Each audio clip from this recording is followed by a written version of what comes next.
Welcome back to the channel. This your boy Goodbuds, man. Let's get back into it, man. So we working on Breeders' Boost Season 8, the birth of the banana cherry colada. So right now you can see we got the clones. Last episode we got all the clones put into solo cups. So they stay in these solo cups for a good amount of time, probably like a couple of weeks. So you can take a look at them now. We got the Nanas number 2, of course. Which is the star of the show. We got the glue on, the slurricane, the cherry paloma, which of course made a huge contribution to this run, man, which is the mother of the strain. And that's her right there. Then we got the cat and off, man. The cat and off that was created the going bananas, also fire, man. All the research that we got that from these phenotypes here, they were amazing, man. The cat and off right here, everything, terpene profiles, everything was amazing. As you know, we did this research and it lasted for quite some time that we got these girls together.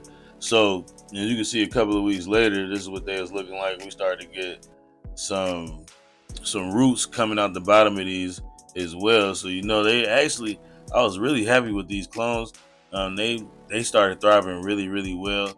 I think we did use the mycorrhiza, and mycorrhiza, when you add those to those roots, especially with seedlings and cuttings and things like that, it works very well, and it basically adds to the microbiology and gets those nutrients directly to that plant much faster.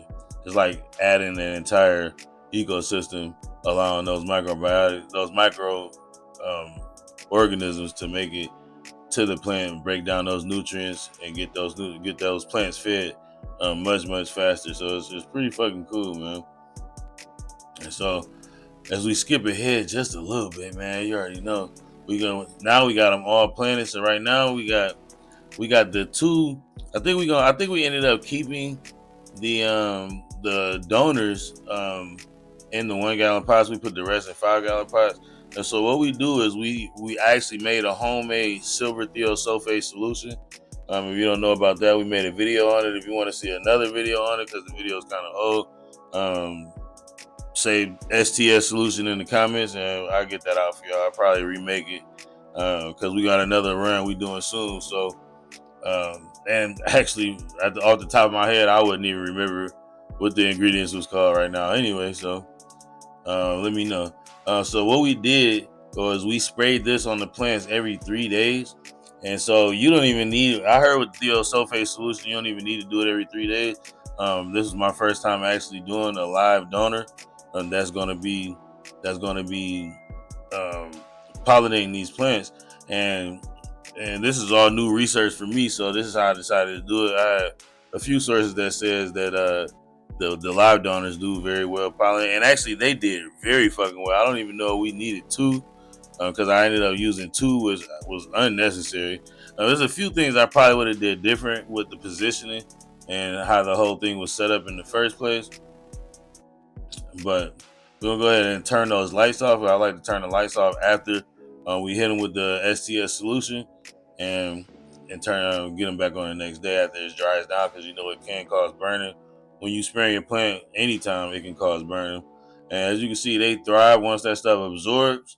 It does something to the plant. Now, I started this 2 weeks early. So what I decided to do with this round, we start spraying the plants that's going to go in the flower 2 weeks before we flower them.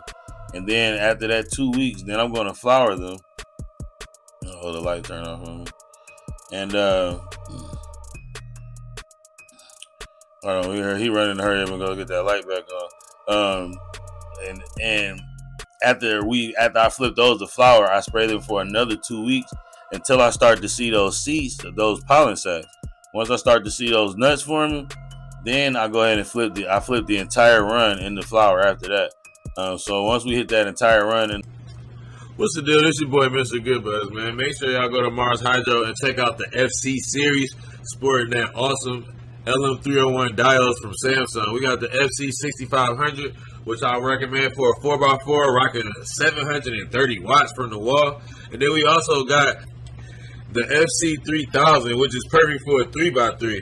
The FC3000 gets 300 watts from the wall and is perfect for flower and veg. Of course, both of these items are full spectrum. Make sure you go over to the website right now and put my code in, Goodbuds, and you'll be able to use it for the entire website. That's on anything, not just the FC series, the FCE, FC Evo, FC Smart, everything, man. Go check them out. Peace.